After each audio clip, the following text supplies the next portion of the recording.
Terus partai yang dilahirkan atau tidak dilahirkan oleh NU gimana, sama saja. Sama saja, Pak. Karena di semua partai itu sebetulnya ada keterlibatan NU. Dan warga NU ini tersebar kurang lebih merata di semua partai yang ada. Partai yang katanya mengklaim paling NU itu cuma kurang dari 10%, Pak. Padahal NU itu lebih 50% dari warga Muslim Indonesia. Nah, masa kita cuma ngurus 10%, yang 40% nggak kita urus gitu.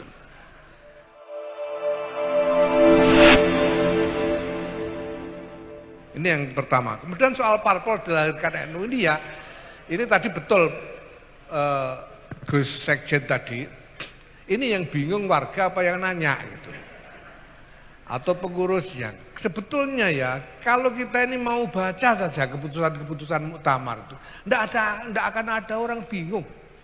Jelas kok keputusan muktamarnya kok.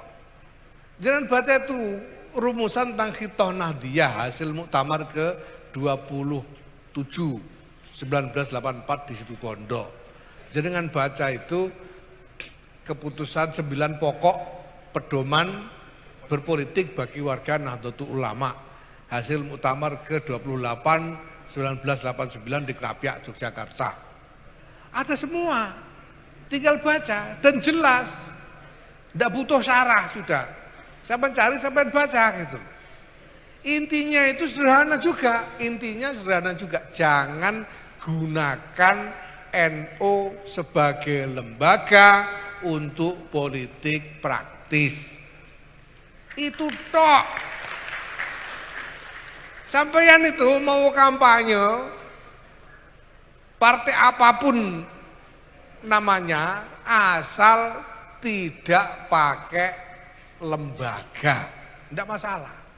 Kemarin itu kita beberapa cabang kita tegur karena bikin kegiatan politik praktis di kantor PC. Mbok ya cerdas dikit. Masa di kantor PC kayak nggak ada tempat lain itu loh. Wong ya boleh kok, bukan nggak boleh sampean berpolitik, itu boleh. Tapi jangan pakai lembaga NU, itu aja sudah. Terus partai yang dilahirkan atau tidak dilahirkan oleh NU gimana, sama saja. Sama saja, Pak. Karena di semua partai itu sebetulnya ada keterlibatan NU, ada semua. Dan warga NU ini tersebar kurang lebih merata di semua partai yang ada. Gitu. Partai yang katanya mengklaim paling NU itu cuma kurang dari 10%, Pak. Padahal NU itu lebih 50% dari warga Muslim Indonesia. Nah, masa kita cuma ngurus 10%, yang 40% nggak kita urus gitu. Ya semuanya boleh gitu. Semuanya boleh, silahkan, enggak apa-apa. Nah, yang paling penting lagi, Pak, kita jangan pakai simbol identitas NU untuk politik. Ini penting sekali, sangat penting. Supaya apa? Jangan sampai warga NU ini merasa yang bukan NU di Indonesia ini sebagai lawan. Tidak ada lawan bagi NU ini, yang ada adalah saudara. Karena kalau ini kita turuti, kita biarkan, Pak, itu sudah ada contoh-contohnya. India itu ada organisasi namanya RSS. Kepanjangannya susah banget itu, bahasa India, susah dihafalkan. Ini adalah organisasi Hindu. Organisasi Hindu. Dan kemudian dia membentuk partai politik namanya BJP, singkatan dari Bharatiya Janata Party, kalau ini agak gampang. Di BJP ini partai Hindu yang didirikan oleh RSS. Kemudian BCP ini kampanye atas nama Hindu terus. Kampanye atas nama Hindu karena India memang mayoritas Hindu. Apa akibatnya? Ya menang terus sekarang BJP itu. Tapi yang terjadi, warga Hindu di India melihat yang bukan Hindu sebagai musuh. Yang didiskriminasi, dipersekusi, bahkan dianiaya sehari-hari. Tidak ada hari di India kecuali ada penganiayaan kepada minoritas oleh mayoritas Hindu. Jangan sampai NU ini memicu keadaan seperti itu, jangan sampai. Wal iyadzubillah summal iyadzubillah.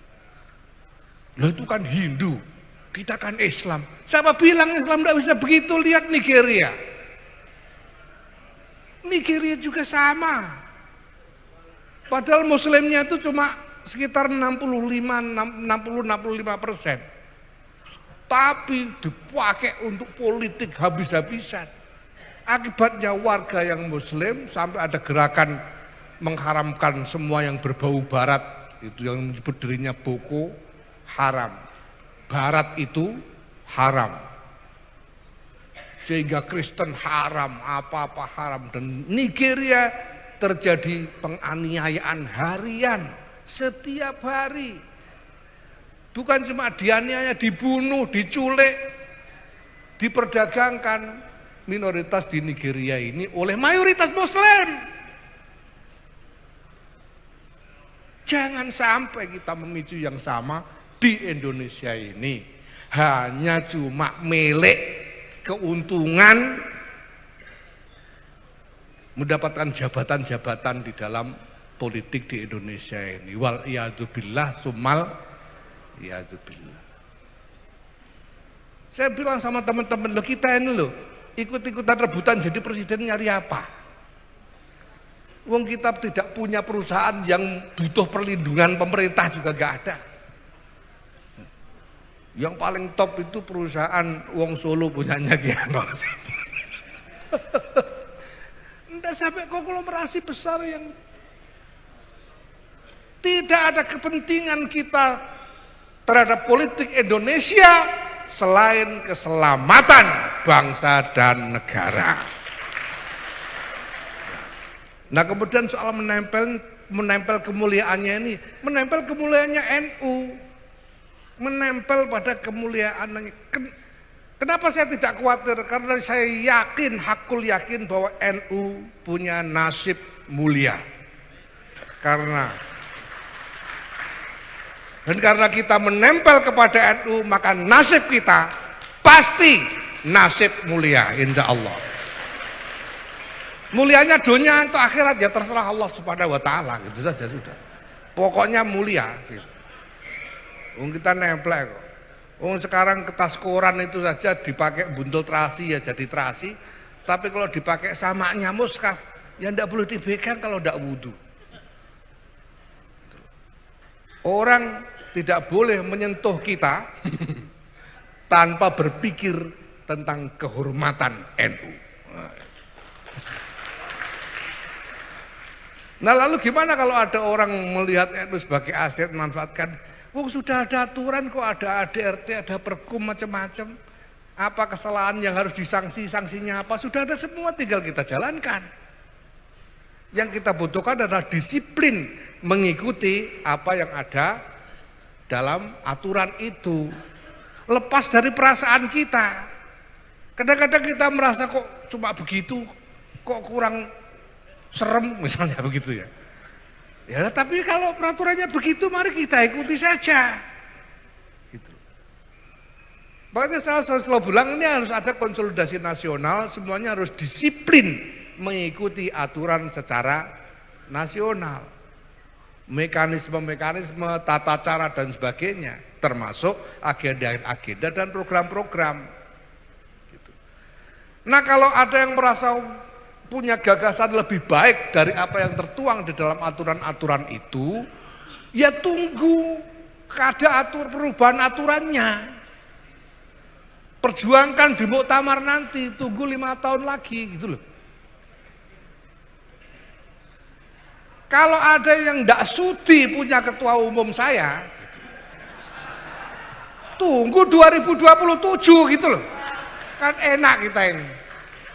Sama dengan aturan-aturan organisasi ini. Kalau sudah jadi aturan, mari kita jalankan secara nasional tanpa kecuali. Nah, di situ kita enak, semua tahu, makanya dibaca.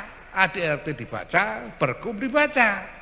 Supaya tahu aturannya apa. Karena ini adalah sanksi-sanksi dunia. Lah kalau urusan hisab di yaumil hisab nanti kan urusan sampean masing-masing gitu. Urusannya sama Allah. Kalau ini organisasi, ya urusannya adalah aturan. Itu saja. Terima kasih.